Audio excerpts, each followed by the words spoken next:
जिन्ना Islamia college के students अस्सलाम वालेकुम। उम्मीद है आप लोग ठीक होंगे, खैरियत से होंगे। आज मैं आई कॉम पार्ट 2 के जो स्टूडेंट्स हैं उनसे मुखातिब हूँ और ये मेरा उनके साथ पहला रिकॉर्डेड लेक्चर है। इसमें मैं चैप्टर नंबर 5 को डिस्कस करना चाहूँगा जो कि प्रोबेबिलिटी के नाम से है। इस चैप्टर के अंदर मैं आपको प्रोबेबिलिटी के कुछ टॉपिक्स हैं वो डिस्कस करूँगा आपसे, और वो टॉपिक्स जो है वो क्या हैं और हम किन चीज़ों के बारे में इस लेक्चर में जानेंगे। देखें, एक परम्यूटेशन है। इस रिकॉर्डेड लेक्चर में मैं आपको बताऊंगा कि परम्यूटेशंस क्या होते हैं, उनको हम किस तरीके से यूज़ कर सकते हैं और उसके क्वेश्चन हम किस तरीके से सॉल्व करेंगे। सेम इसी तरीके से फिर कम्बिनेशन है। कम्बिनेशंस क्या होते हैं और इनको हम इनके जो क्वेश्चन है उनको हम किस तरीके से सॉल्व कर सकते हैं। फिर किसी भी इवेंट की प्रोबेबिलिटी जो है वो कैसे निकालते हैं, इवेंट क्या होते हैं ये भी बताऊंगा साथ। और उसके बाद एडिशनल लॉ के साथ किस तरह से एडिशनल लॉ के साथ किस तरीके से क्वेश्चन सॉल्व होते हैं ये हम सीखेंगे आज के लेक्चर में। तो स्टार्ट करते हैं परम्यूटेशन से। परम्यूटेशंस क्या होते हैं? The number of arrangements which can be made by taking some और all of the number of objects. ठीक है, द नंबर ऑफ अरेंजमेंट, जब हम कोई भी नंबर ऑफ ऑब्जेक्ट्स हों और उनको हम किसी ख़ास तरतीब से अरेंज करें, ख़ास तरतीब से जब हम उसको अरेंज करते हैं तो वो जो अरेंजमेंट है वो परम्यूटेशंस कहलाती है। इसको मैथमेटिकली जब लिखना चाहेंगे तो मैथमेटिकली हम इसको इस तरीके से लिखते हैं एन पी आर। इसको बोलेंगे N P R is equal to N factorial. ये जो वन डाल के मैंने नीचे डॉट डाला हुआ है ये फैक्टोरियल कहलाता है। तो N factorial divided by N minus R, और ये ब्रैकेट में होगा एन माइनस आर और फैक्टोरियल। इसको हम किस तरीके से यूज़ करेंगे ये मैं अपने अभी आगे डिटेल से आपको बताने वाला हूँ। परम्यूटेशन को समझने के लिए मैं एक छोटी सी एग्जांपल आपसे शेयर करता हूँ। ये छोटी सी एग्जांपल जो है ये बज़ाहिर तो बहुत छोटी सी एग्जांपल है, लेकिन इम्पॉर्टेंट इस पॉइंट ऑफ व्यू से है कि अक्सर इस तरह की छोटी छोटी एग्जांपल जो है वो एग्जाम के अंदर आ जाती होती हैं। और इस एग्जांपल को करने के बाद आपको थोड़ा सा परम्यूटेशन के बारे में आइडिया भी हो जाएगा। क्वेश्चन है कि how many different arrangements are there of the letters in the word Mississippi taken all together।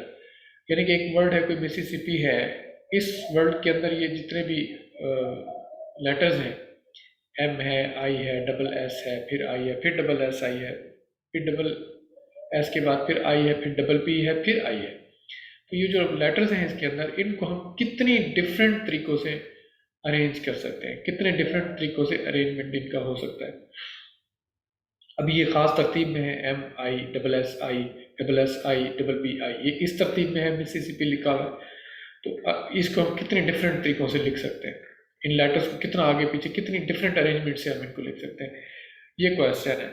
तो वो हमने बताने हैं कितने डिफरेंट वेज हो सकते हैं। देखिए अब यहाँ पर इसको सॉल्व कैसे करेंगे कि सबसे पहले तो हम देखेंगे कि ये हमारे लेटर्स हैं कितने हैं। देखिए ए एम से लेकर और आई तक ये पूरे कंप्लीट कितने लेटर्स हैं, 1 2 3 4 5 6 7 8 9 10 एंड 11। तो टोटल जो लेटर्स मिसिसिपी के अंदर यूज़ हो रहे हैं ये 11 लेटर्स हैं। फिर हम इसमें देख लेते हैं कि इन लेटर्स में कौन कौन से लेटर हैं। एम है, एम जो है वो 1 टाइम आया है। आई है, आई जो है 4 टाइम आया है। एस है, एस 4 टाइम आया है। उसके बाद पी है, पी जो है वो 2 टाइम्स आया है। अब हम इनके अरेंजमेंट देखते हैं, परम्यूटेशन देखते हैं कि इनकी परम्यूटेशन कितने पॉसिबल तरीक़ों से हो सकती है। तो फिर हम इसको जब सॉल्व करेंगे तो कैसे करेंगे, total letters divided by individual letters. तो 11 factorial divided bye 4 factorial, 4 factorial, 2 factorial and 1 factorial. ये नीचे वाली तरतीब आप आगे पीछे भी करके लिख सकते हैं, लेकिन मकसद ये होना चाहिए कि ये जितने भी लेटर्स इसमें यूज़ हो रहे हैं उन सब के फैक्टोरियल ले लेने हैं आपने। फैक्टोरियल खोलने का तरीका ये होता है कि जो भी जिस भी डिजिट का फैक्टोरियल आप खोलना चाहेंगे तो रिवर्स में आप उसको मल्टीप्लाई करवाते चले जाते हैं। यानी ये 11 फैक्टोरियल था तो 11 multiplied by 10 multiplied by 9 multiplied by 8 multiplied by 7 multiplied by 6 multiplied by 4 6 multiplied by 5 multiplied by 4। अब मैं इसको और भी नीचे बोल सकता था मल्टीप्लाइड बाई 3 2 1 करके, लेकिन मैंने 4 फैक्टोरियल पे इसको यहाँ पे आके रोक दिया। इसकी रीज़न है क्योंकि नीचे मैं इसको 4 फैक्टोरियल पे डिवाइड करवाने वाला हूँ। तो ये 4 फैक्टोरियल ही मैंने रहने दिया ताकि यहाँ से यहाँ ये 4 फैक्टोरियल इस 4 फैक्टोरियल के साथ कैंसिल हो जाएगा। ये 4 फैक्टोरियल मैंने खोला है, 4 मल्टीप्लाइड बाई 3 मल्टीप्लाइड बाई 2, 1 लिखने की ज़रूरत नहीं है, लिख दें तो कोई हर्ज भी नहीं है। फिर इस तरह 2 फैक्टोरियल खोलेंगे तो 2 मल्टीप्लाइड बाई 1 कर देंगे और 1 का मतलब भी 1 है। तो ये 4 फैक्टोरियल तो इस 4 फैक्टोरियल के साथ कैंसिल हो जाएगा। बाकी ये नीचे वाली ये चीज़ बच जाएगी 4 3 2 और 2, ये ऊपर वाले ये जो डिजिट थे 11 मल्टीप्लाइड बाई 10 मल्टीप्लाइड बाई 9 इनके साथ कुछ कैंसिल हो जाएंगे, कुछ आपस में मल्टीप्लाई हो जाएंगे। तो ये सारा मैथमेटिकली सॉल्व करने के बाद 34,650 डिफरेंट अरेंजमेंट्स बनते हैं इन 11 लेटर्स के। ठीक है, ये परम्यूटेशन को समझाने के लिए एक छोटी सी एग्जांपल दी। अब मैं आपको इसके न्यूमेरिकल बताता हूँ कि इसके ये छोटी सी एग्जांपल जो है मैंने जिस तरह पहले बताया कि छोटी सी एग्जांपल, छोटी सी कहने का मतलब ये नहीं है कि ये इंपॉर्टेंट नहीं है, ये इंपॉर्टेंट है। एग्जाम के अंदर इस तरह की छोटी छोटी एग्जांपल्स आ जाती होती है। अब मैं आपको इसके न्यूमेरिकल बताता हूँ सॉल्व करके कि परम्यूटेशन से रिलेटेड अगर न्यूमेरिकल आ जाए तो मैथमेटिकली हम उसको किस तरीके से सॉल्व करेंगे। उसके अंदर ये वाला फार्मूला हम यूज़ करेंगे, N P R is equal to N factorial divide by N minus R factorial. ये वाला फार्मूला हमने न्यूमेरिकल्स के अंदर यूज़ कर रहे हैं। अब मैं आपको न्यूमेरिकल्स पे लेके आता हूँ। देखिए एक क्वेश्चन है और प्रोबेबिलिटी के अंदर जो है वो सबसे इंपॉर्टेंट चीज़ क्या है, आपने क्वेश्चन की स्टेटमेंट को सबसे पहले अंडरस्टैंड करना है, उसको अच्छे तरीके से समझ लेना है। अगर आपको स्टेटमेंट समझ आ गई तो आगे क्वेश्चन 4-5 स्टेप्स के अंदर सॉल्व हो जाता है। तो सबसे पहले स्टेटमेंट को गौर से पढ़ें कि वो स्टेटमेंट हमें क्या बता रही है।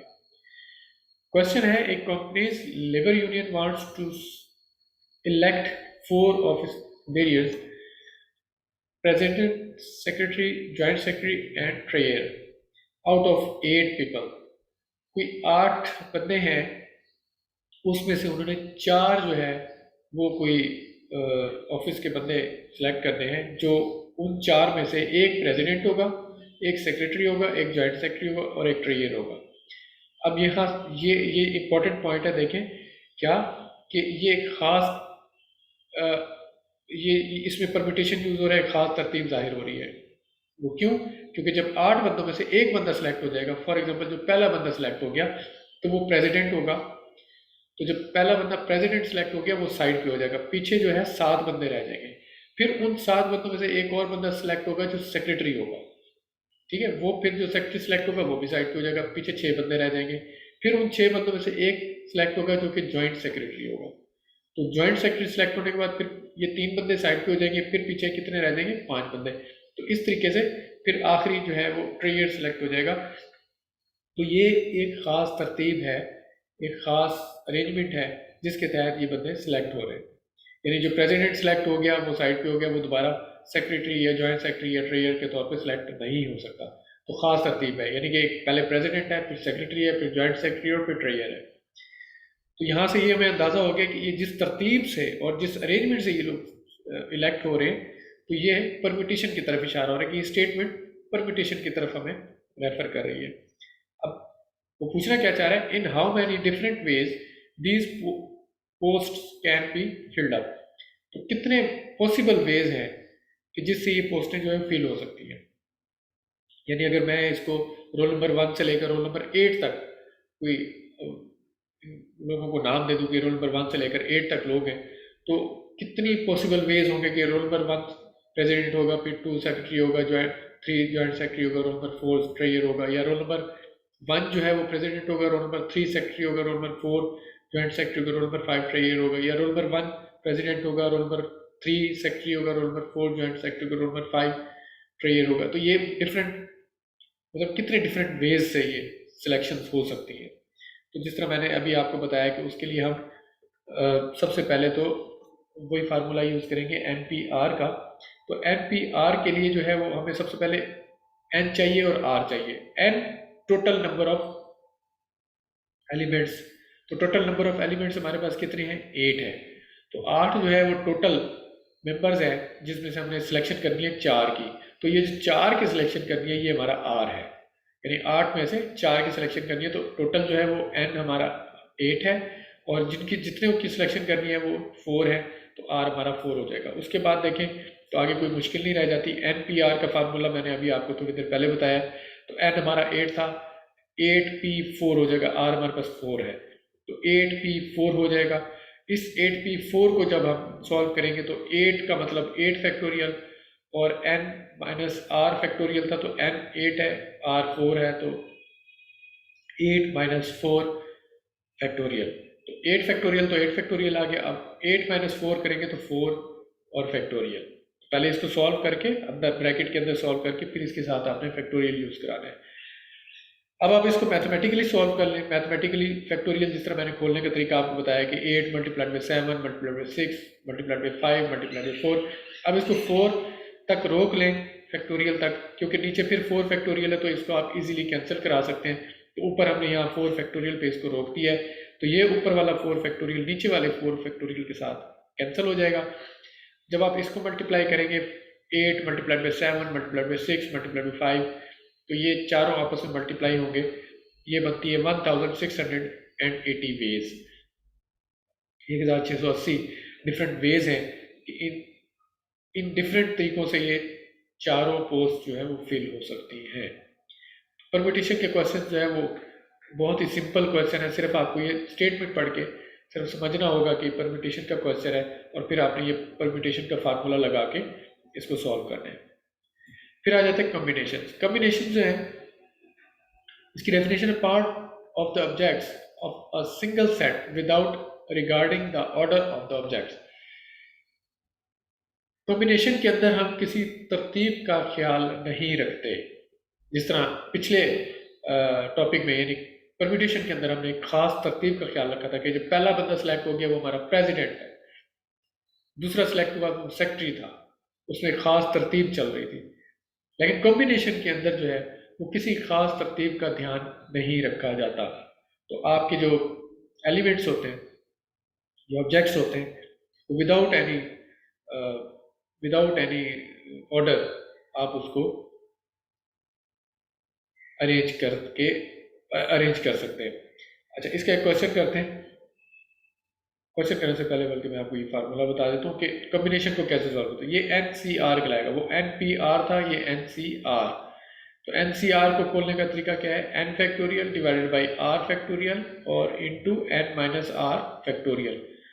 उसी से मिलता जुलता फार्मूला है, इसमें भी हमें n और r की रिक्वायरमेंट होगी और फिर हम n और r जब अपनी स्टेटमेंट में से निकाल लेंगे तो इस तरीके से हम फिर उसको सॉल्व कर लेंगे। एक क्वेश्चन है छोटा सा, वो कहता है 3 from 20 members are to be selected to form a committee। अब कमेटी है कोई, उसके 3 मेंबर्स हमने सेलेक्ट करने हैं। वो जो 3 मेंबर्स हमने सेलेक्ट करने हैं 20 लोगों की कोई है, मतलब 20 लोग हैं, उन 20 लोगों में से हमने 3 लोगों की कमेटी है वो सिलेक्ट करनी है। बल्कि कमेटी है 20 लोगों की, उसमें से 3 लोग हमने सेलेक्ट करने हैं। तो वो जो 3 लोग हम सेलेक्ट करेंगे वो हम विदाउट एनी परमिटेशन करेंगे। इसमें परमिटेशन जाहिर नहीं हो रहा, बस सिर्फ उसने कहा कि 3 बंदे सेलेक्ट कर लेने। तो वो 3 बंदे कोई से भी हो सकते हैं, मतलब पहले एक सिलेक्ट हो जाएगा, फिर दूसरा सिलेक्ट हो जाएगा, फिर तीसरा। इसमें कोई खास अरेंजमेंट जाहिर नहीं हो रहा है स्टेटमेंट के अंदर। तो वो कहता है in how many ways can the committee be form. तो कितने डिफरेंट तरीकों से वो 3 लोग जो है वो सिलेक्ट हो सकते हैं।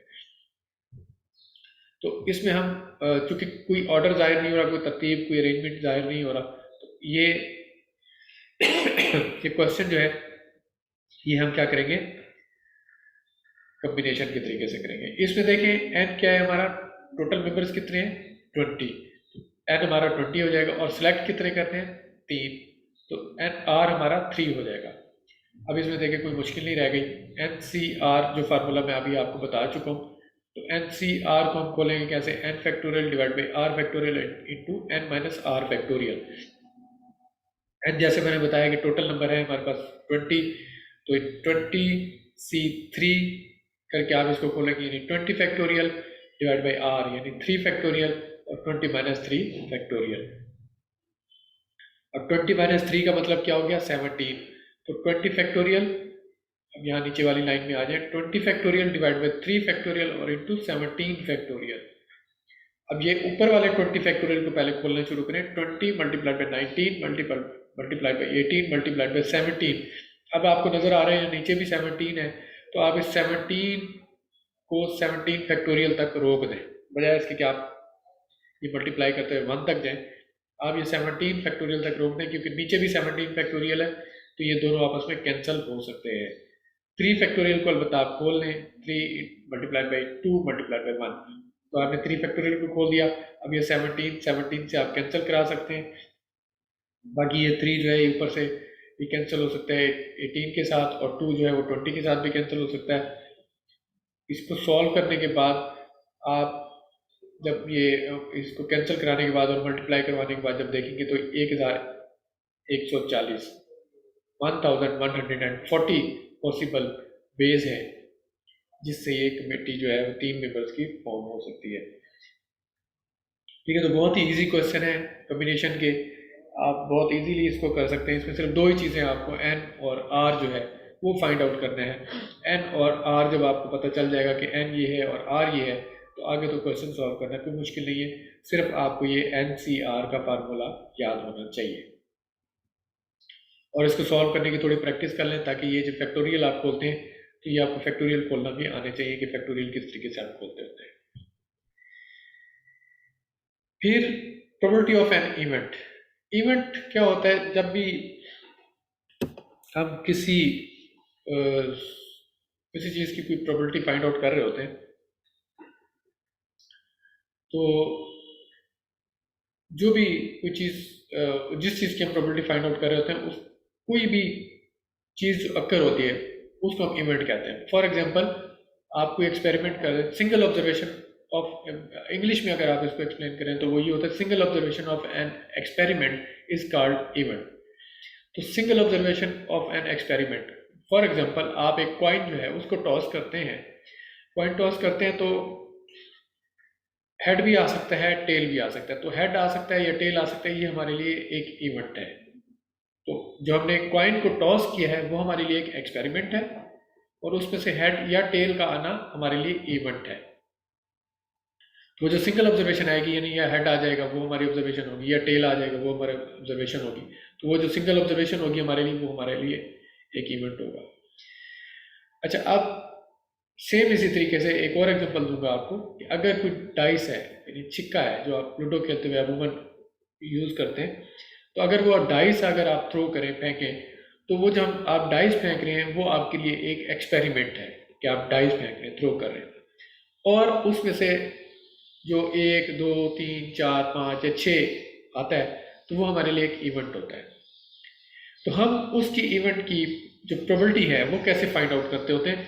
फॉर एग्जांपल मैं वही पहली एग्जांपल पे आऊँगा कि हम एक कॉइन जो है वो टॉस कर रहे हैं, कॉइन फेंक रहे हैं, तो वो जो कॉइन फेंकना है वो हमारे लिए एक्सपेरिमेंट है कि हम एक्सपेरिमेंट करने जा रहे हैं, और जो उसमें से हेड और टेल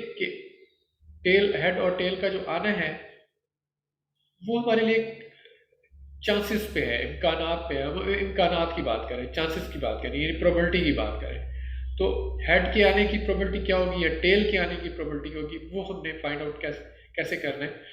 तो वो हम उसको कहते हैं, कोई इवेंट हमारा ए है, यानी हम एक कॉइन को जो टॉस करें और उसमें से जो हेड, अगर मैं हेड को फोकस करता हूँ कि इसमें हेड आना चाहिए, हेड के आने की प्रोबेबिलिटी क्या है, तो हेड को मैं कोई इवेंट ए कह देता हूँ, हेड का आना जो है वो कोई इवेंट ए है। तो प्रोबेबिलिटी ऑफ इवेंट ए, यानी कि हेड के आने की जो प्रोबेबिलिटी होगी वो क्या होगी, फेवरेबल टू इवेंट ए, यानी कि हेड के आने की प्रोबेबिलिटी जो है फेवरेबल टू इवेंट ए के हेड के आने की probability favourability divide by total number of possible cases. Total number क्या हो सकता है कि हेड भी आ सकता है, टेल भी आ सकता है। ये खैर मैं आगे अभी आपको न्यूमेरिकल कराऊंगा तो ये आपको ये बात क्लियर हो जाएगी। इसको जब हम मैथमेटिकली लिखेंगे तो NA डिवाइड बाई NS करके लिखते होते हैं। NA तो इवेंट ए जिसकी हम प्रोबेबिलिटी मालूम करने जा रहे हैं, तो ए उसको रिप्रेजेंट कर होता है, और एस क्या होता है, एस जो है वो टोटल पॉसिबल आउटकम्स होती हैं। टोटल पॉसिबल कितनी आउटकम्स हो सकती हैं, जिस तरह अगर हम एक कॉइन टॉस करते हैं तो उसकी पॉसिबल आउटकम जो है वो हेड भी आ सकता है, टेल भी आ सकता है, ये 2 पॉसिबल आउटकम्स है, तो NS हमारा यहाँ 2 हो जाएगा। या अगर हम डाइस थ्रो कर रहे हैं, चिक्का फेंक रहे हैं, तो पॉसिबल आउटकम जो है वो 6 हो सकती हैं। यानी 1 भी आ सकता है, 2 भी आ सकता है, 3 भी आ सकता है, 4 भी आ सकता है, 5 भी आ सकता है और 6 भी आ सकता है। तो पॉसिबल टोटल पॉसिबल आउटकम जो है वो 6 होती है। तो एन एस हमारा उस केस के अंदर 6 हो जाएगा। ठीक है, तो ए और एस के दरमियान ये थोड़ा सा डिफरेंस आपको ध्यान में रखना है कि ए जो है इवेंट का फेवरेबल इवेंट का को प्रेजेंट कर रहा होता है, एस जो है वो टोटल पॉसिबल आउटकम्स को, ये हमारी इसको सैंपल स्पेस भी बोला जाता है, ये हमारी सैंपल स्पेस को जाहिर कर रहा होता है। क्वेश्चन करते हैं, खैर ये अभी आपको क्लियर हो जाएगा। और सैंपल स्पेस क्या होती है? सैंपल स्पेस होती है all possible outcomes of the random experiment. तो जिस तरह मैंने अभी आपको बताया कि जितनी भी पॉसिबल आउटकम्स होंगी किसी भी एक्सपेरिमेंट की, तो वो हमारी सैंपल स्पेस कहलाएगी। हेड और टेल, मतलब ये दो जो पॉसिबल आउटकम्स हैं, तो ये हेड और टेल हमारे लिए सैंपल स्पेस है। इसी तरह 1 से लेकर 6 तक कोई सा भी चिक्के के अंदर डिजिट आ सकता है, तो वो 1 से लेकर 6 तक जो है वो हमारे लिए पॉसिबल आउटकम्स है, तो वो सारी क्या है? सैंपल स्पेस है हमारे लिए। अब देखते हैं कि जिस तरह मैंने अभी आपको थोड़ी देर पहले बताया कि प्रोबेबिलिटी ऑफ एन इवेंट जो है वो एन ए और डिवाइड बाई एन एस है, और सैंपल स्पेस का भी मैंने आपको बता दी, इवेंट का भी मैंने आपको बता दी कि any subset of the sample space, कि किसी भी उसका जो सैंपल स्पेस का सबसेट है वो इवेंट कहलाता है। यानी हमारी सिंगल ऑब्जर्वेशन जो है वो हमारी इवेंट कहला रही है। अच्छा, अब ये एक क्वेश्चन है छोटा सा, वो कहता है a bag contains 4 red and 6 green balls, 3 balls are drawn. अब इस तरह के क्वेश्चंस के अंदर सबसे पहली चीज़ जो नोट करने वाली है वो ये इंफॉर्मेशन है जो उसने बताई है कि एक बैग है, उसके अंदर 4 रेड एंड 6 ग्रीन बॉल्स हैं। ये 4 रेड और 6 ग्रीन बॉल्स को आप साइड में लिख लें, नोट कर लें, ये आगे अब ये चीज़ काम आने वाली है। 4 रेड एंड 6 ग्रीन बॉल्स हमारे पास हैं बैग के अंदर, 3 बॉल्स आर ड्रॉन। अब 3 बॉल्स जो है वो हमने उसमें से ड्रॉ करनी है, निकालनी है। ठीक है, अब देखिए 4 और 6 कितनी? 10। तो 10 बॉलें हैं एक बैग के अंदर, उन 10 बॉलों में से हमने 3 बॉलें जो है वो ड्रॉ करनी है। फाइंड द प्रोबेबिलिटी दैट, अब हमने प्रोबेबिलिटी निकालनी है। क्वेश्चन नंबर 1 उसका क्या है? 2 रेड एंड 1 ग्रीन, यानी जो 3 बॉलें हमने सेलेक्ट करनी है उसमें से 2 रेड निकल आएंगी और एक जो है वो ग्रीन बॉल निकल आएगी। अब एक बैग है, उसके अंदर 4 रेड और 6 ग्रीन बॉल्स हैं, हम उसके अंदर से 3 बॉलें निकालते हैं, हमें नहीं पता कि उससे कौन सी बॉल निकलेगी, हमने एट रैंडमली निकालनी है। तो वो जो 3 बॉलें निकाली, पहली बॉल निकालेंगे, फिर दूसरी निकालेंगे, फिर तीसरी निकालेंगे। तो वो ये कहता है कि इस बात की क्या प्रोबेबिलिटी है कि जो 3 बॉलें हम निकालेंगे, तो उन 3 बॉलों में से 2 रेड निकलेंगी और एक ग्रीन बॉल निकलेगी। इसी तरह दूसरा क्वेश्चन उसका है कि ऑल रेड बॉल्स, के इस बात की क्या प्रोबेबिलिटी है कि सारी की सारी यानी तीनों की तीनों रेड बॉल्स निकल आएंगी। और तीसरे नंबर पे वो कहता है कि नो रेड बॉल, कि इस बात की क्या प्रोबेबिलिटी कि कोई भी रेड बॉल नहीं निकलेगी, बल्कि तीनों की तीनों जो है वो ग्रीन बॉल्स निकलेगी। तो ये 3 डिफरेंट क्वेश्चन हैं उसके। तो पहले मैं इस क्वेश्चन की तरफ आता हूँ कि 2 रेड एंड 1 ग्रीन बॉल, कि अगर हमने 3 बॉल्स निकाली हैं बैग में से, तो इस बात की क्या प्रोबेबिलिटी है कि उन 3 बॉल्स के अंदर 2 रेड होगी और एक ग्रीन बॉल होगी। तो जिस तरह मैंने कहा कि आप कुछ इन्फॉर्मेशन को बाहर नोट करते हैं, 2 रेड एंड 1 ग्रीन बॉल को जब आप निकालने लगे, ये तो आप इन्फॉर्मेशन सबसे पहले कलेक्ट करें। टोटल बॉल्स आपके पास कितनी है? 10, क्योंकि आपके पास 4 रेड हैं और 6 ग्रीन बॉल्स हैं, तो 4 प्लस 6 करेंगे तो टोटल बॉल्स आपके पास 10 है। उस बैग के अंदर 10 बॉल्स हैं। ठीक है, अब उन 10 बॉल्स को अब हम जिस तरह इवेंट ए जिसमें हमारा इंटरेस्ट होता है उसको इवेंट ए कह देते होते हैं। इंटरेस्ट अभी हमारा किसके अंदर है?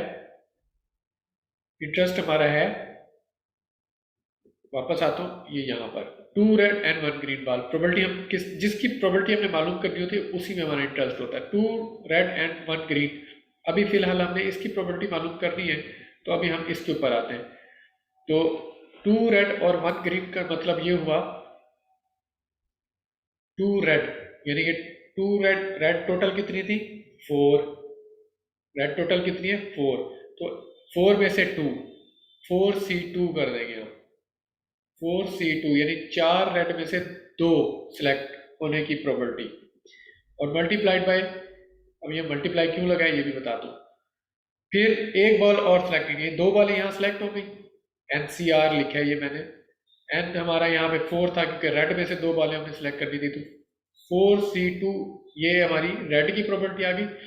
और एक बार वो कहता है कि ग्रीन की होगी, दूसरी प्रॉपर्टी हमने ग्रीन की मालूम करनी थी, ग्रीन कितनी थी टोटल 6, तो NC1 हम करेंगे तो 6C1 हो जाएगा। ये यहाँ मल्टीप्लाई का साइन इसलिए यूज किया कि स्टेटमेंट के अंदर एंड यूज हो रहा था, यानी 2 रेड एंड 1 ग्रीन, तो 2 रेड एंड 1 ग्रीन का मतलब ये जो एंड है, इस एंड की वजह से मैंने यहाँ मल्टीप्लाई का साइन यूज किया। अगर यहाँ और होता यानी 2 रेड या अगर वो यूं कहता कि 3 रेड या 3 ग्रीन बॉल, तो अगर वो या क्या यहाँ पे और का लफ्ज आ जाता, या आ जाता, तो फिर मैं यहाँ दरमियान में प्लस का साइन यूज करता। वो भी क्वेश्चन आगे आएगा और मैरिकल उसमें आपको क्लियर हो जाएगा। फिलहाल सिर्फ इतना ध्यान में रखें कि ये एंड की वजह से हमने यहाँ पे मल्टीप्लाई का साइन यूज करवाया। तो अब let A be the event of drawing 2 red and 1 green ball. तो ए जो है वो कोई इवेंट है जिसमें हमारे 2 रेड और 1 ग्रीन बॉल सेलेक्ट हो रही है। तो एन ऑफ ए हमारा क्या बनेगा 4C2, यानी 4 में से 2 बॉल्स मल्टीप्लाइड बाय 6C1, 6 में से 1 बॉल की सिलेक्ट होने की प्रॉपर्टी।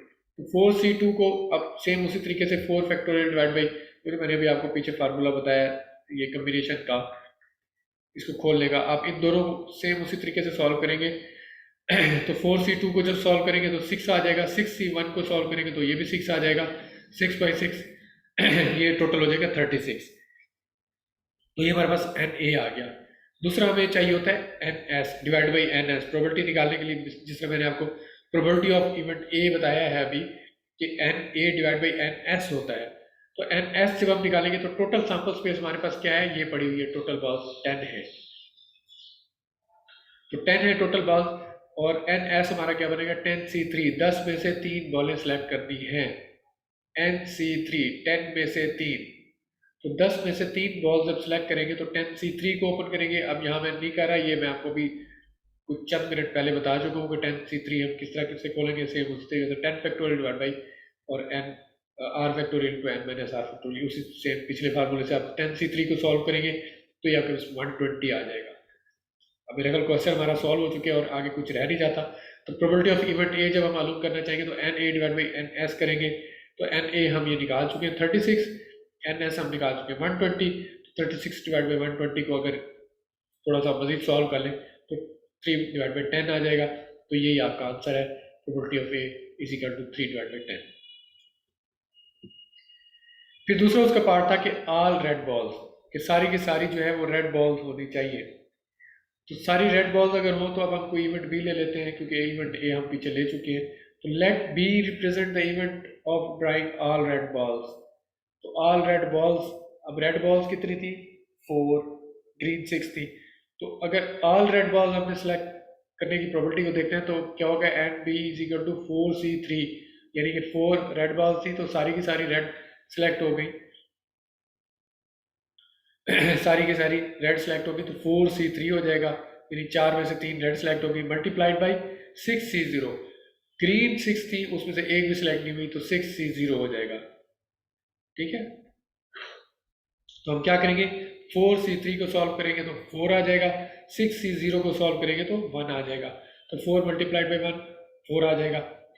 और NS हमारा, यानी ये अब अगर इवेंट बी की प्रोबेबिलिटी निकालें आप, तो इवेंट बी की प्रोबेबिलिटी के लिए वही probability of B is equal to NB divide by NS होगा। तो NS हमारा वही 10C3, यानी 10 में से 3 हम सेलेक्ट करने जा रहे हैं, तो ये 120 ये सेम वही रहेगा। तो आप फार्मूला पुट करेंगे प्रोबेबिलिटी ऑफ बी का, probability of B is equal to NB divide by NS।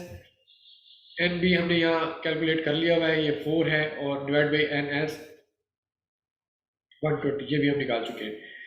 तो प्रोबेबिलिटी ऑफ बी अब 4 डिवाइड बाई 120 करेंगे तो ये 1 डिवाइड बाई 30 आ जाएगा, यही आपका आंसर है। तो छोटे छोटे क्वेश्चन हैं, मुश्किल नहीं है, बहुत इजी क्वेश्चन है, सिर्फ आपको स्टेटमेंट को समझना है अच्छे तरीके से कि वो स्टेटमेंट हमें क्या बता रही है। तीसरा पार्ट जो था वो ये था कि let C represent the event of drawing no red ball, कि कोई भी रेड बॉल नहीं है। अगर कोई रेड बॉल नहीं है तो इसका मतलब है कि सारी की सारी ग्रीन में से सिलेक्ट हुई है, सिंपल।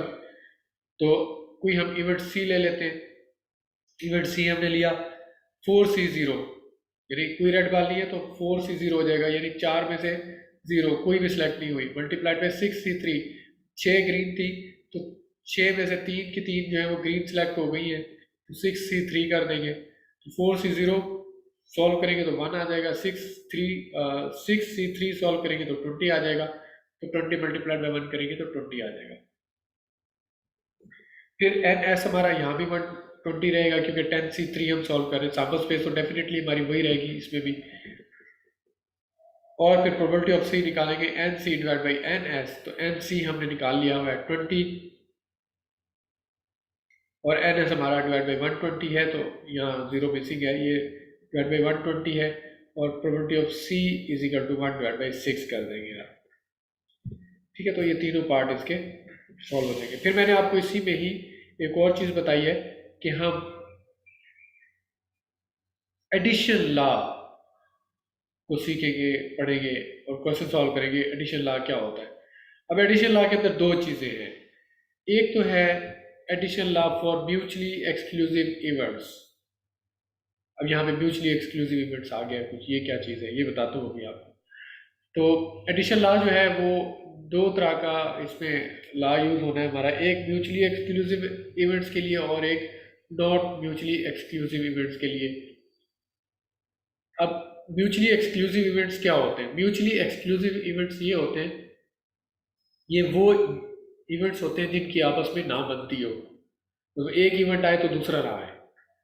इसकी बेहतरीन एग्जांपल हेड और टेल कॉइन, जब आप टॉस करते हैं तो जब आप कॉइन को टॉस करते हैं तो हेड और टेल में से कोई एक आएगा, दूसरा नहीं आएगा। तो दोनों आपस में क्या है? म्यूचुअली एक्सक्लूसिव है। यानी अगर हेड आ गया तो टेल नहीं आएगा, टेल आया तो हेड नहीं आएगा, तो दोनों आपस में म्यूचुअली एक्सक्लूसिव इवेंट्स हैं। या दूसरी एग्जांपल, आप एक डाइस जो है उसको थ्रो करते हैं, डाइस फेंकते हैं तो 1 से लेकर 6 तक, 1 2 3 4 5 6, ये 6 के 6 जो है ये आपस में म्यूचुअली एक्सक्लूसिव है। 1 आ गया तो वो बाकी नहीं आएंगे, 2 आ गया तो वो बाकी नहीं आएंगे, इसी तरह 3 आ गया तो बाकी नहीं आएंगे। तो इन 6 के 6 में से कोई एक आया तो फिर बाकी, ये आपस में म्यूचुअली एक्सक्लूसिव है। तो म्यूचुअली एक्सक्लूसिव इवेंट्स समझ गए कि ये वो इवेंट्स है जिनकी आपस में नहीं बनती, एक आया तो दूसरा नहीं आएगा। तो इनके लिए जो एडिशन लॉ है म्यूचुअली एक्सक्लूसिव के लिए, वो डेफिनेशन पहले मैं आपको बता देता हूँ। कहता है if A and B are two mutually exclusive events, then the probability that event A or B occurs is equal to the probability that A occurs plus the probability of B occurs।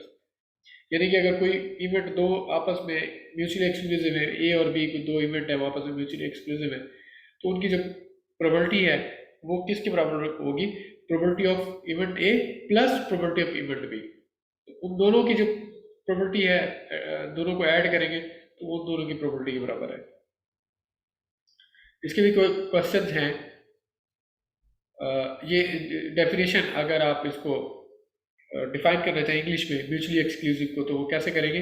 2 और more events are said to be mutually exclusive if they can not occur together, कि दोनों एक साथ ना आ सकते हो। ये जो बात मैंने अभी आपको उर्दू में समझाई है, तो अगर कहीं बतानी पड़ जाए इंग्लिश में तो ये डेफिनेशन हम वहाँ कोट कर सकते हैं। ठीक है, ये मैंने अभी आपको डेफिनेशन बता दी है इसकी, और ये मैंने आपको ये चीज़ एडिशन लॉ भी बता दी। ये एडिशन लॉ जो है वो अपने पास आप नोट कर लें।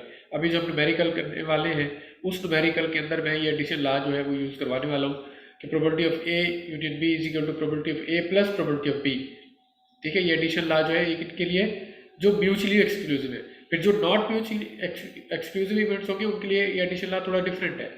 तो फिलहाल मैं आपको ये बता रहा हूँ यहाँ पर जो addition law mutually exclusive events के लिए यूज हो रहा है ये है। जो नॉट के लिए वो मैं आगे चल के आपको बताता हूँ। तो ये क्वेश्चन आगे ये भी वही जो बैग वाला क्वेश्चन था उससे उसी तरह उससे रिलेटेड है कि एक bag contains 3 white and 5 black and 7 red balls. अब ये चीज़ नोट कर लें पहले, सबसे पहले, आगे बाद में पढ़ते हैं, पहले ये चीज़ नोट कर लें कि 3 white 5 black and 7 red balls हैं बैग के अंदर।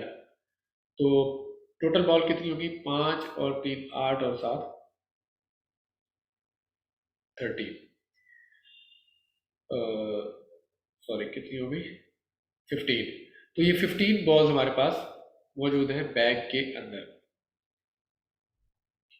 अब one ball is drawn at random, एक बॉल जो है हमने उसमें से ड्रॉ करनी है, what is the probability that it is either white और ब्लैक।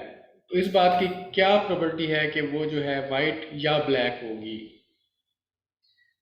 क्वेश्चन देखिए, बहुत सिंपल क्वेश्चन है, बहुत सिंपल स्टेटमेंट है। एक बैग है, उसके अंदर 3 वाइट, 5 ब्लैक और 7 रेड बॉल्स पड़ी हुई है बैग के अंदर मिक्स करके, और हमें कहा गया कि उस बैग के अंदर से आपने एक बॉल जो है वो ड्रा करनी है।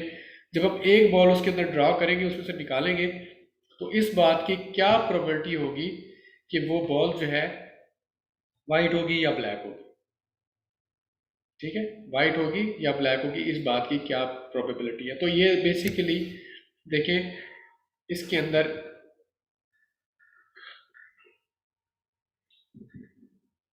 सबसे पहले मैंने कहा था कि आप इंफॉर्मेशन जो है वो बाहर सॉर्ट आउट करके निकाल के रख दें। टोटल बॉल्स 15 बॉल्स थी इन तीनों का टोटल। ठीक है, अब हमने इसमें से एक बॉल सेलेक्ट करनी है, तो हम पहले सैंपल स्पेस को देख लेते हैं। हमारी टोटल सैंपल स्पेस कितनी है, एन एस हमारा कितना है। एन एस हमारा वही फार्मूला एन सी आर का ही यूज़ होता है इसके ऊपर भी। तो टोटल बॉल्स हमारी कितनी है 15, और उस 15 में से हमने एक बॉल निकालनी है। 15 में से एक बॉल सेलेक्ट करनी है, तो 15C1 हो जाएगा। तो 15C1 को उसी तरीके से सॉल्व करेंगे, 15 फैक्टोरियल डिवाइड बाई 1 फैक्टोरियल और 15 माइनस 1 फैक्टोरियल। तो जब आप इसको सॉल्व करेंगे तो ये 15 आ जाएगा। ये हमारा N S total sample space का है। अब यहाँ देखें कि मैं आपको थोड़ी स्टेटमेंट का बैकग्राउंड बता दूं ताकि आपको थोड़ा अंडरस्टैंड करने में आसानी रहे कि ये क्वेश्चन स्टेटमेंट पढ़ के ही हमें पता होना चाहिए कि ये क्वेश्चन जो है ये हमें एडिशन लॉ की तरफ, और एडिशन लॉ भी किसका, म्यूचुअली एक्सक्लूसिव का, उसकी तरफ इशारा कर रहा है। कैसे? वो इस तरीके से कि एक बॉल ड्रॉ करनी है। ठीक है, आप समझिएगा, एक बॉल ड्रॉ करनी है। तो एक बॉल जब ड्रॉ करेंगे तो उस एक बॉल के ड्रॉ होने की जो एक बॉल जो ड्रॉ होने के जो चांसेस हैं, ठीक है, वो वाइट के, ब्लैक के या रेड के हैं। ठीक है ना, या तो वो वाइट होगी या ब्लैक होगी या रेड होगी। अब हम देखते हैं हमारा क्वेश्चन जो है वो किस तरफ है, इंटरेस्ट किस तरफ है। What is the probability that it is either white और ब्लैक। अब इंटरेस्ट हमारा किस में है, वाइट और ब्लैक में। तो ये दो इवेंट्स हैं, वाइट और ब्लैक। अब ये उस डेफिनेशन को जहन में रख के फिर मेरी बात को समझने की कोशिश कीजिएगा कि हमारा इंटरेस्ट किस में है, वाइट और ब्लैक में। वाइट आ गई तो ब्लैक नहीं आएगी क्योंकि सेलेक्ट ही एक करनी है। ब्लैक आ गई तो वाइट नहीं आएगी क्योंकि सेलेक्ट हमने एक करनी है। तो वाइट और ब्लैक जो है ये आपस में हमारे लिए क्या है, म्यूचुअली एक्सक्लूसिव है। यानी एक बाल हमने सेलेक्ट करनी है, तो वो जो एक बाल मैं सेलेक्ट कर लूंगा, अगर तो वो वाइट सेलेक्ट हो गई फिर ब्लैक नहीं सेलेक्ट होगी, और अगर वो एक बाल ब्लैक सेलेक्ट हो गई तो फिर वो वाइट नहीं सेलेक्ट होगी। तो मेरे लिए जो है वो वाइट और ब्लैक आपस में म्यूचुअली एक्सक्लूसिव हो गए, क्योंकि मैं एक सेलेक्ट कर बैठूंगा तो दूसरा नहीं सेलेक्ट होगा। तो ये क्वेश्चन जो है ये मुझे स्टेटमेंट पढ़ के खुद समझ लेना चाहिए कि ये म्यूचुअली एक्सक्लूसिव का क्वेश्चन है। अब ये एडिशन लॉ क्यों है? एडिशन लॉ इसलिए है कि इसके अंदर दो इवेंट है, एक इवेंट ए है और एक इवेंट बी है। इवेंट ए मेरे लिए वाइट है और इवेंट बी मेरे लिए ब्लैक है। तो ये बेसिकली मेरे लिए दो इवेंट है, एक इवेंट ए वाइट और इवेंट बी ब्लैक। तो ये दो इवेंट है, तो मैं इन दो इवेंट को म्यूचुअली एक्सक्लूसिव होने की वजह से एडिशन लॉ के तरीके से सॉल्व करूंगा। ठीक है, यानी चूंकि ये म्यूचुअली एक्सक्लूसिव है तो इसलिए मैं इनके ऊपर एडिशन लॉ लगा दूंगा। अच्छा, अब कैसे? अब जिस तरह मैंने अभी आपको बताया कि इसमें हमारा इंटरेस्ट दो चीज़ों में है, वाइट में भी और ब्लैक में भी। तो पहले हम इवेंट ए को एज अ वाइट बॉल को पहले हैंडल कर लेते हैं। Now let A represent the event of drawing a white ball. कि अगर मैंने एक बॉल सेलेक्ट की और वो वाइट हो गई तो उसकी प्रोबेबिलिटी मैं पहले निकाल लेता हूँ। तो अगर वाइट की प्रोबेबिलिटी मैं निकालूं तो चूंकि टोटल वाइट बॉल्स कितनी थी 3, तो उसमें से मैंने एक बॉल सेलेक्ट करनी थी। ठीक है, we want to select one ball. तो मैंने मतलब टोटल बॉल में से वन बॉल सेलेक्ट करनी है, और जो वाइट बॉल्स हैं, जो वाइट बॉल की प्रोबेबिलिटी है वो हमने 3 में से निकालनी क्योंकि वाइट बॉल्स हैं ही 3। तो NA अगर निकालेंगे तो ये 3C1 हो जाएगा, यानी वाइट बॉल्स 3 हैं, उन 3 में से एक के सिलेक्ट होने के चांसेस जो है वो हमने देखने हैं। तो 3C1 करेंगे तो ये NA हमारा 3 आ जाएगा। फिर प्रोबेबिलिटी ऑफ A, यानी वाइट के सिलेक्ट होने की प्रोबेबिलिटी हम निकालेंगे तो NA डिवाइड बाई NS। तो NA हमारा 3, ये भी हमने निकाला है, और NS हमारा 15 है, ये हम पिछली स्लाइड पे यहाँ पे किधर गया, यहाँ पे ये हम निकाल चुके हैं। तो ये हमने NA डिवाइड बाई NS किया तो 3 डिवाइड बाई 15 हमारा आ गया। फिर इवेंट B को ले लें, ये यहाँ सेंटर में जहाँ आपको एरो नजर आ रहा है। Let B represent the event of drawing a black ball. अब चूंकि इवेंट B भी इसके साथ था कि ब्लैक भी सिलेक्ट हो सकती है, तो अब मैं ब्लैक की प्रोबेबिलिटी जो है वो निकालने लगा हूँ। तो ब्लैक की प्रोबेबिलिटी में ब्लैक बॉल्स में से ही निकालूंगा, और ब्लैक बॉल्स टोटल कितनी थी 5। तो 5 में से उसकी जो प्रोबेबिलिटी है 5 में से 1 है, यानी 5 बालों में से एक बाल उसकी सिलेक्ट होने की प्रोबेबिलिटी है। तो एन भी हम 5C1 करेंगे, यानी जो 5 ब्लैक बाल से उनमें से कोई एक सिलेक्ट हो सकती है। तो 5C1 इज इक्वल टू, इसको खोलेंगे तो ये 5 आ जाएगा। और प्रोबेबिलिटी ऑफ बी जब निकालेंगे तो N B divide by N S करेंगे। एन बी हमारा ये 5 है, एन एस 15 है, तो 5 डिवाइड बाई 15। अब प्रोबेबिलिटी ऑफ ए ये आ गया, अब प्रोबेबिलिटी ऑफ बी ये आ गया। अब ये तो चलो हमने प्रोबेबिलिटी निकाल ली है वाइट की और ब्लैक की, कि वाइट के सिलेक्ट होने की प्रोबेबिलिटी 3/15 है और ब्लैक के सिलेक्ट होने की प्रोबेबिलिटी 5/15 है।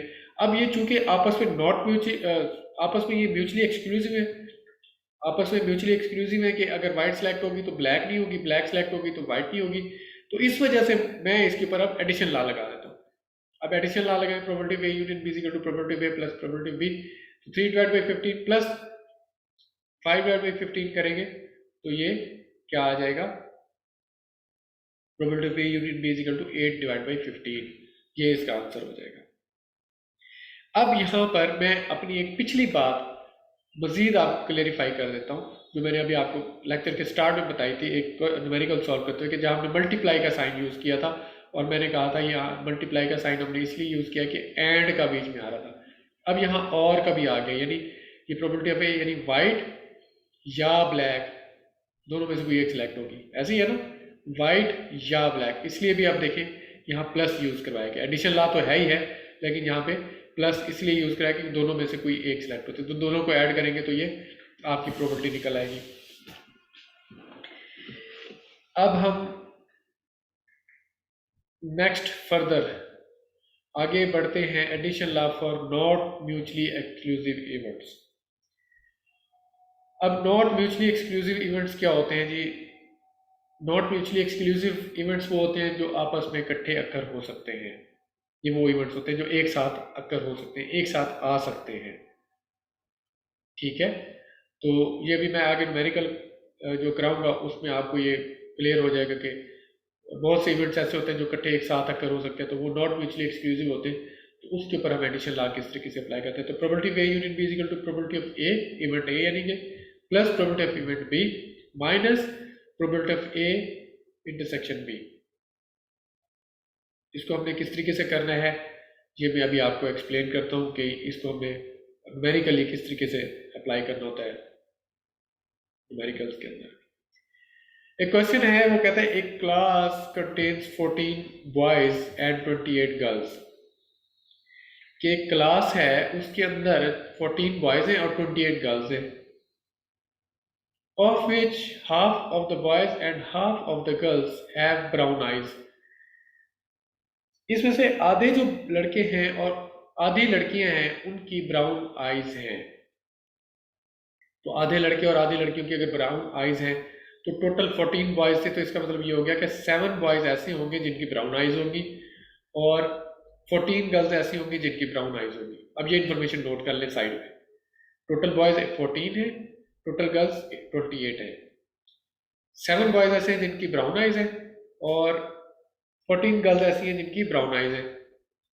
अब करना क्या है, find the probability that a person chosen at random is a boy or has brown eyes।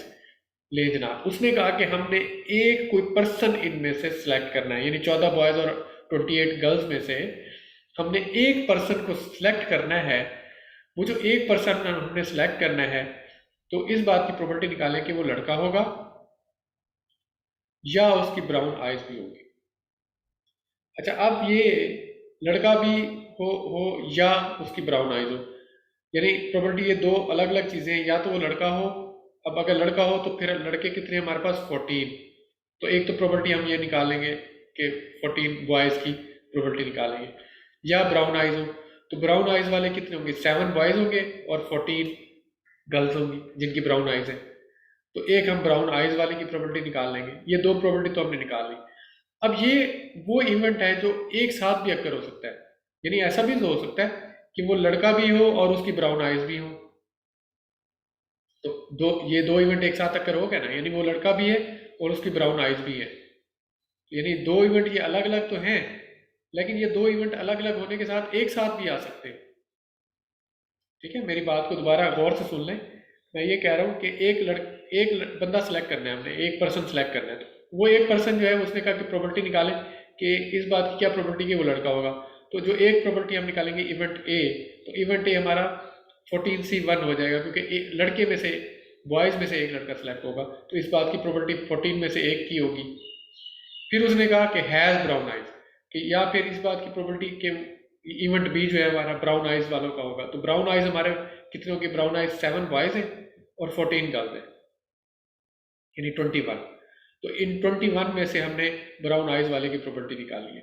लेकिन साथ ही अब ये क्वेश्चन हमें खुद बता रहा है कि ये नॉट म्यूचुअली एक्सक्लूसिव की तरफ जा रहा है, क्योंकि ये भी तो हो सकता है कि जो एक पर्सन हमने सेलेक्ट किया है तो वो लड़का भी हो और उसकी ब्राउन आइज भी हो, यानी ये दोनों खसूसियात उसके अंदर मौजूद हो कि लड़का भी है और ब्राउन आइज भी है। तो फिर वो क्या होगा, ये नॉट म्यूचुअली एक्सक्लूसिव हो जाएंगे, ये दोनों इवेंट इकट्ठे अक्कर हो जाएंगे, ये वाला इवेंट भी और ये वाला इवेंट भी दोनों इकट्ठे अक्कर हो जाएंगे। तो जब दोनों इकट्ठे अक्कर हो गए तो फिर हम क्या करेंगे, नॉट म्यूचुअली एक्सक्लूसिव का एडिशन ला इसके ऊपर लगा देंगे। उम्मीद है आपको ये बात क्लियर हो गई होगी। अब इसके सोल्यूशन की तरफ बढ़ते हैं। तो टोटल नंबर ऑफ पर्सन कितने हैं, 14 + 28 करें तो 42। टोटल जो स्ट्रेंथ है वो 42 की है। We want to choose one person, 42 में से कोई एक सिलेक्ट करना है। तो एन एस सैम्पल स्पेस जो है वो 42C1 होगी, यानी 42 में से हमने कोई एक सिलेक्ट करना है। तो पहले हम सैम्पल स्पेस को अगर देखें तो एन एस हमारे निकालेंगे 42C1। तो 42 factorial divide by 1 factorial, 42 - 1 factorial, और इसको सॉल्व कर लें। जब आप इसको सॉल्व करेंगे तो ये आपके पास NS42 आ जाएगा। ये हमारे पास टोटल सैम्पल स्पेस आ गई। अब इवेंट ए की प्रोबेबिलिटी निकाल लें। इवेंट ए की प्रोबेबिलिटी जो है वो कौन सी है कि जो सिलेक्ट होने वाला है वो कौन है, बॉय। तो बॉय की जो प्रोबेबिलिटी है वो निकालें। बॉय कितने थे आपके पास, 14। 14 में से एक सिलेक्ट होने की हमने निकाली। तो 14C1 करेंगे, एन ए निकालेंगे पहले, तो 14C1 14 आ जाएगा। और प्रोबेबिलिटी ऑफ ए जब निकालेंगे तो N A divide by N S करेंगे तो 14 डिवाइड बाई 42 आ जाएगा। ये एक इवेंट आ गया। फिर दूसरा इवेंट हमारा क्या था, यहाँ से यहाँ जहाँ एरो है यहाँ से आगे चलें। Let B represent the event that the person chosen has brown eyes, कि जो हमने एक पर्सन चूज करना है उसकी ब्राउन आइज होगी। ये इवेंट बी है हमारा। सो अब ब्राउन आइज को अगर हम देखें तो बॉयज़ में से 7 ऐसे हैं जिनकी ब्राउन आइज है और गर्ल्स में से 14 ऐसी हैं जिनकी ब्राउन आइज है। तो 7 + 14 करें 21 ब्राउन आइज है। तो अब हमारा चूंकि इंटरेस्ट ब्राउन आइज में है तो हमने इस 21 को फोकस करना है। तो एन बी हमारा 21C1 हो जाएगा, यानी 21 में से कोई एक ब्राउन आई वाला सेलेक्ट होगा। तो 21C1 करेंगे तो 21 आ जाएगा। और जब इसकी प्रोबेबिलिटी निकालेंगे तो प्रोबेबिलिटी ऑफ इवेंट बी, तो वो N B divide by N S हो जाएगा। एन बी हमारा 21 है, एन एस हमारा 42 है। 21 डिवाइड बाई 42, ये दोनों हो गई। अब क्योंकि ये दोनों इवेंट इकट्ठे भी अक्कर हो सकते हैं, यानी जिस तरह मैंने अभी बताया कि वो जो एक बॉय सेलेक्ट होगा तो हो सकता है उसकी ब्राउन आई भी हो, तो म्यूचुअली एक्सक्लूसिव तो ये नॉट म्यूचुअली एक्सक्लूसिव है, दोनों इकट्ठे टुगेदर अकर हो सकते हैं। तो फिर यहाँ इसी चीज़ को मैंने एक्सप्लेन कर दिया। Now A intersection B represent the event that the person chosen is a boy having brown eyes. ये जो बात मैंने आपको उर्दू में सारी एक्सप्लेन की है वो यहाँ इंग्लिश में भी लिख दी हुई है मैंने, जो आप पेपर के अंदर लिखेंगे एक्सप्लेन करने के लिए। तो ब्राउन आइज बॉयज़ कितने थे, अब चूंकि एक लड़का सेलेक्ट हुआ है उसकी ब्राउन आइज भी हो सकती हैं। तो ब्राउन आइज बॉयज़ जो थे वो 7 थे। तो ब्राउन आइज बॉयज़ जो है वो NA इंटरसेक्शन B 7 हो जाएगा हमारे पास। तो probability of A intersection B क्या होगा, N A intersection B divide by N S, यानी कि वो वाई भी है और उसकी ब्राउन आई भी है, तो वो 7 डिवाइड बाई एन एस यानी कि 7 डिवाइड बाई 42, ये इस चीज़ की प्रोबेबिलिटी निकल आएगी मेरे पास। यानी 7 में से टोटल जो प्रोबेबिलिटी है टोटल जो प्रोबेबिलिटी है वो 42 है, 7 डिवाइड बाई 42। फिर उसके बाद हम क्या करेंगे, एडिशन लॉ लगाएंगे, नॉट म्यूचुअली एक्सक्लूसिव का। तो here event A and B are not mutually exclusive, so probability of A union B is equal to probability of A plus probability of B minus probability of A intersection B. ये तीनों चीजें हम निकाल चुके हैं। तो probability of ए हमने निकाला 14 divide by 42 plus probability of B आपने निकाला 21 डिवाइड बाई 42 और फिर minus probability of A intersection B 7 divide by 42। तो इसको जस्ट सिंपली सॉल्व कर लेंगे, 42 एलसीएम आ जाएगा, तो 14 प्लस 21 हो जाएगा, माइनस 7 हो जाएगा, 28 डिवाइड बाई 42 हो जाएगा। इसको मजीद ये कैंसिल हो जाएगा, तो ये बन जाएगा 2 डिवाइड बाई 3। ये आपका probability of A union B आ जाएगा। तो इसमें हमने ये सारी चीज़ें जो मैंने आपको बताई हैं, परम्यूटेशन, कम्बिनेशन, और उसके बाद मैंने फिर आपको बताया है एडिशन लॉ, म्यूचुअली एक्सक्लूसिव और नॉट म्यूचुअली एक्सक्लूसिव, दोनों सूरतों में हम किस तरीके से इसको यूटिलाइज करते हैं। और फिर प्रोबेबिलिटी हमने निकालना सीखी है इस पूरे लेक्चर के अंदर कि हम प्रोबेबिलिटी को किस तरह से फाइंड आउट करते हैं। तो आपको उम्मीद है कि ये लेक्चर समझ आ गया होगा, ये सारा टॉपिक क्लियर हो गए होंगे कि प्रोबेबिलिटी के अंदर ये जो टॉपिक मैंने आपको बताए हैं ये किस तरीके से होते, क्या होता है, इसका बैकग्राउंड क्या है, इसकी डेफिनेशंस क्या है, और ये हमने इसके न्यूमेरिकल्स किस तरीके से सॉल्व करें। ये इंपॉर्टेंट चैप्टर है, इंपॉर्टेंट टॉपिक्स हैं, इसके क्वेश्चंस आ जाते हैं, इसकी आप प्रैक्टिस कीजिए, एक्सरसाइज निकालें, उसमें से स्टेटमेंट को पढ़ें और स्टेटमेंट को पढ़ के खुद समझने की कोशिश करें कि क्वेश्चन जो है वो परम्यूटेशन का है, क्वेश्चन जो है वो कम्बिनेशन का है, या ये क्वेश्चन सिंपल प्रोबेबिलिटी का है, या ये क्वेश्चन हमारा म्यूचुअली एक्सक्लूसिव और नॉट म्यूचुअली एक्सक्लूसिव का है। तो ये चीज आपने खुद से समझनी है। आज का लेक्चर क्लोज करते हैं, इंशाल्लाह नेक्स्ट मैं फिर आपको प्रोबेबिलिटी की फर्दर चीजें इंशाल्लाह बताऊंगा। थैंक यू, अल्लाह हाफिज़।